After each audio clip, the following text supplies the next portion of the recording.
Salut tout le monde, ça c'est JKL. C'est toujours un réel plaisir pour moi de me présenter en avant de vous sur vos écrans et partager avec vous sur certains sujets de tout ce qui se passe présentement partout où nous vivons. Sans mâcher des mots, sans c'est camoufler la face comme on dit, nous tous nous savons que ces derniers temps, on a notre champion qu'on appelle champion Yuri Kalenga il est en train de faire ses vidéos à lui et il donne ses propos à lui. Mais nous arrivons à un moment que les autres champions aussi, ils ont dit, même la population, se disent que c'est trop de voir quelqu'un qui peut se présenter devant l'écran. Son travail, c'est d'insulter le monde et d'appeler les gens, de traiter leurs des noms. Alors, ce matin, j'ai eu le plaisir parce que je me suis toujours dit que cette chaîne est gratuite. Cette chaîne est pour tous les Congolais, partout où vous vous retrouvez dans le monde. Quand vous avez un sujet, un problème que vous voulez vous faire entendre partout dans le monde, spécialement dans cette chaîne, je fais mes émissions d'habitude, si vous regardez dans mes émissions, je fais anglais, français puis lingala. Mais aujourd'hui, je commence vraiment en français et puis je vais vous parler en lingala parce que ça nous consiste nous. Les peuples congolais, on est dans la guerre. Mais avant que je commence cette émission, je ne tarderai pas à remercier mon seul vrai Dieu, Jéhovah. C'est lui qui m'a donné la force, l'énergie et cette opportunité de m'asseoir en avant de vous et partager avec vous, analyser sur certains sujets et poigner des conclusions. Je lui remercie.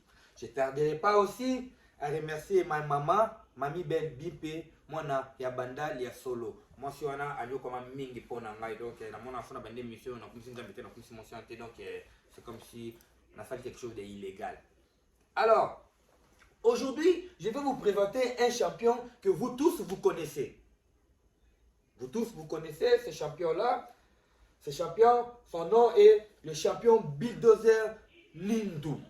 Je ne sais pas si je le prononce mal, mais c'est Bulldozer Nindu. Il m'a fait une vidéo qui m'a dit que JKL, tu dis toujours que toi, tu es là pour passer nos messages. Alors, nous, entre les champions, on s'est mis ensemble, nous avons dit que trop, c'est trop. Ces champions ici, là, on devait lui affronter pour voir si c'est vrai vraiment que c'est un champion comme il est en train de dire. Là, le champion Bulldozer Nindu, il m'envoie les vidéos.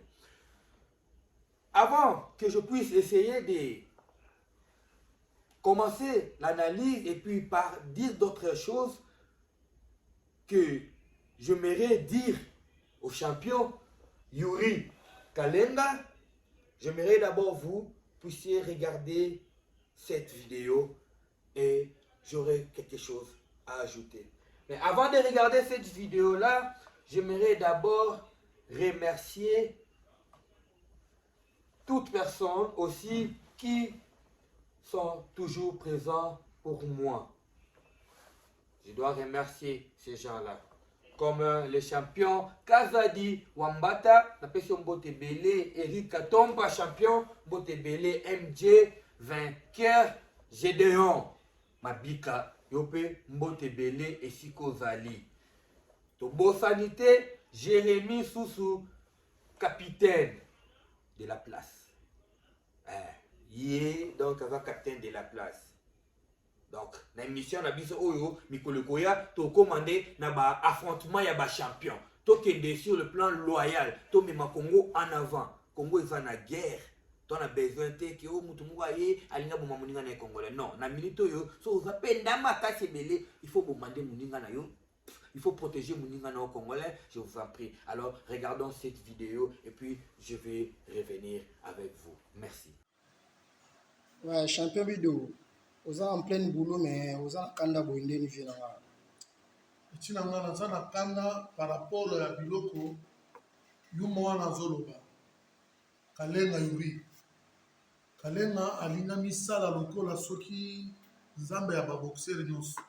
Alors azarien denga zana. Kalenga kofinga na eleki. Soki omoni biso ba mususu tetelemi boye, c'est-à-dire nous obéliquez pas d'ailleurs. Si nous avons aujourd'hui un champion du monde, nous allons applaudir pour lui. Junior Makabu c'est un champion du monde connu. Lelo Makabu accueilli na France pour Bundesliga pour na victoire à biso sur Congolais. Mais lelo nazolanda biloko yuma wana nazoloba kofinga Makabu Junior et pas kofinga Martin et pas pourquoi kofinga bango. Soki nazoloba boye eza te ke Junior atindika ou bien Makabu atindika na fanda na bango te. Na fanda na bango te mais Junior ayebi ke wana bulldozer, Martin ayebi ke wana bulldozer. Na fanda na bango te. Même kila iso sala passe parce que akomi kofinga o bino baluba bino boye na boye. Problème eza ya kilo ya kozala muluba ou bien kozala mpungu. Hein? Pourquoi à cause de la sans maturité boye. Soki mutu avandi na poto il faut avoir de maturité.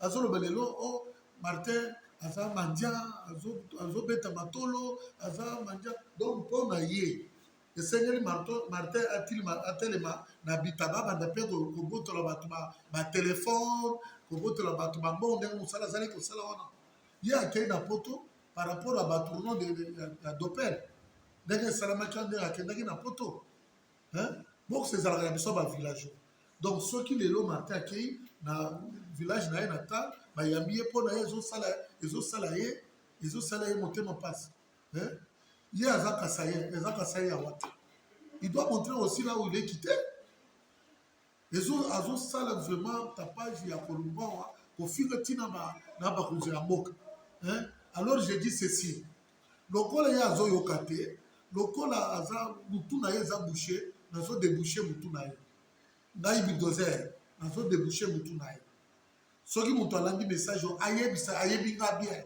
po azolobake ngai nayebi bulldozer te nga oyo ayebi nga bien atuna bakangi na vela beberiko atunaka ye meisa atunaki ye bulldozer mpo na référence ya bien nga motu nakendaki kozwa yo na grand hôtel nayaki na yo. Bon, bino moko bomoni bolandi champion bolandi maloba ya champion très bien champion afingité champion alobi alors c'est vrai eza na bato ebele oyo bazosepela te epuis eza na baoyo balingaka na bango kaka vous comprendre babuzoba biloko ezanga ntina oyo bango basepelaka na makambo wana mais sikoyo toba donc il faut faire la différence entre kozala influenceur et puis kozala champion. Un influenceur il est quelqu'un d'abord yokana mo influenceur tu dois influencer les gens dans les bons sikoyo yo ntango oza champion ole kofinga bato oloba biloko ezalaka te bana obiso toobota baomona ki champion na vision nini baomona na vision nini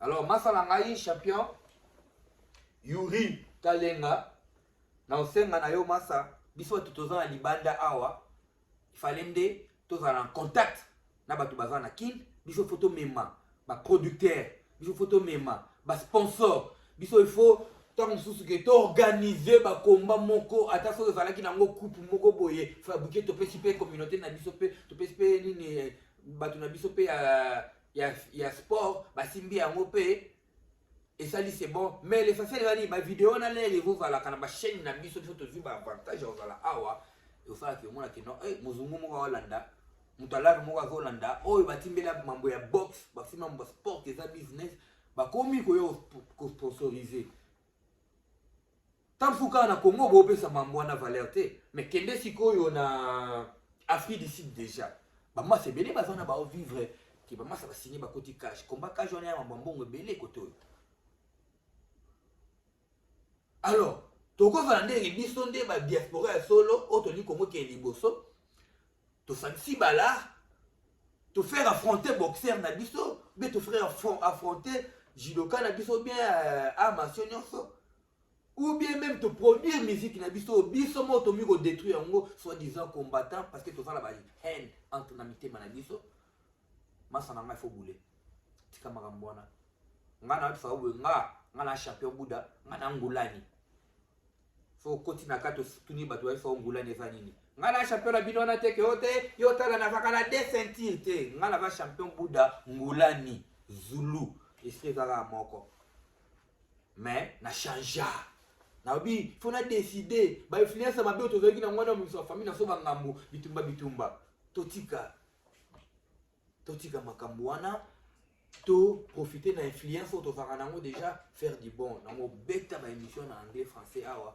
mpona nini mpona mema makambo na biso na international communauté internationale baokaa lingala te ba YouTube na biso tosangana tofingana wana ya kikongole wana ezalaka ya biso yo mindele bamona so baventurier mabakota mona biso eza te parce que toi tokoya boye toyoluka aide après ça tokabwani bitumba fingana pardon faut toi ba champion faut tout s'affronter ce qu'on a mis tonné eza boye champion bulldozer siko onindo alobi ke oyo nyonso alembi makambo na yo pe soki baza na mbongo bafutela yo billet to organiser combat bato baparie bambongo totala so tokolia mbongo sérieux be tokolia mbongo si champion bulldozer be tolia mbongo ba champion baza na Congo ba champion baza belé bandeko na ngai toana champion Kabeya Isa toza na ye aza wana toza na champion Beberi Kochibangu aza wana ba champion baza belé balobaka te taso boyebi bango te mais ko ba champion balingi ba s'exprimer sikoyo na ndenge ya art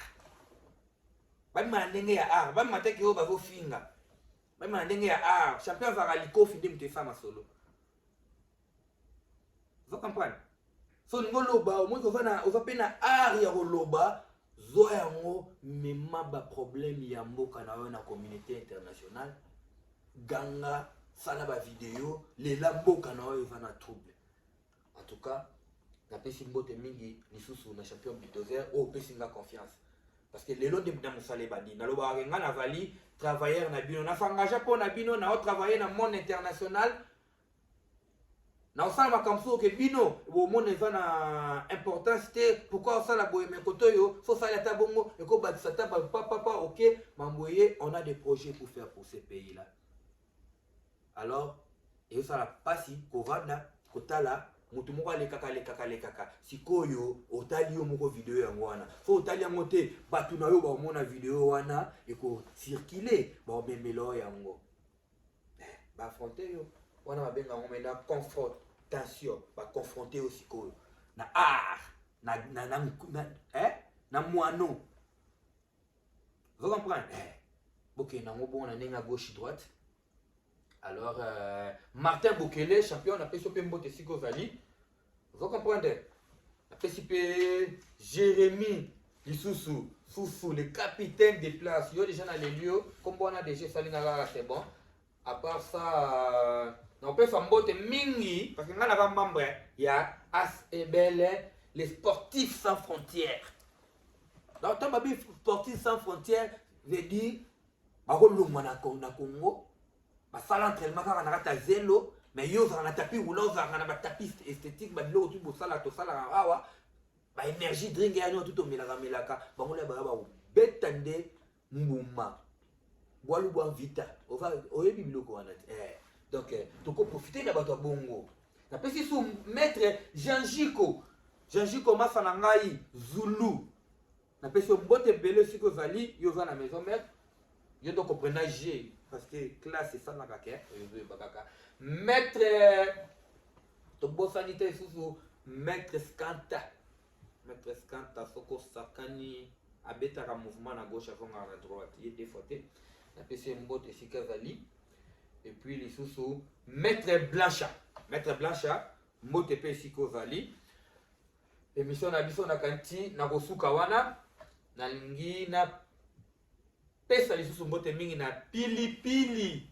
Laetitia pilipili kokoriko yo yebi mbote bele sikozali na pesi fu Laetitia pembe pe mbote.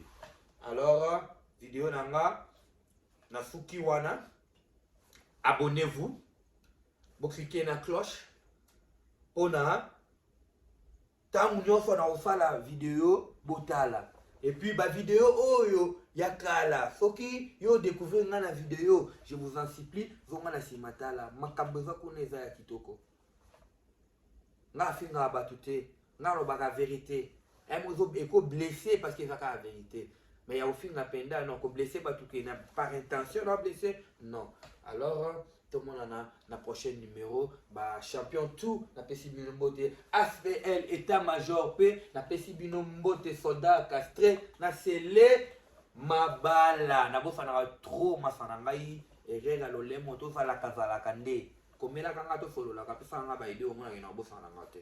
Alors tomona na prochain numéro à suivre.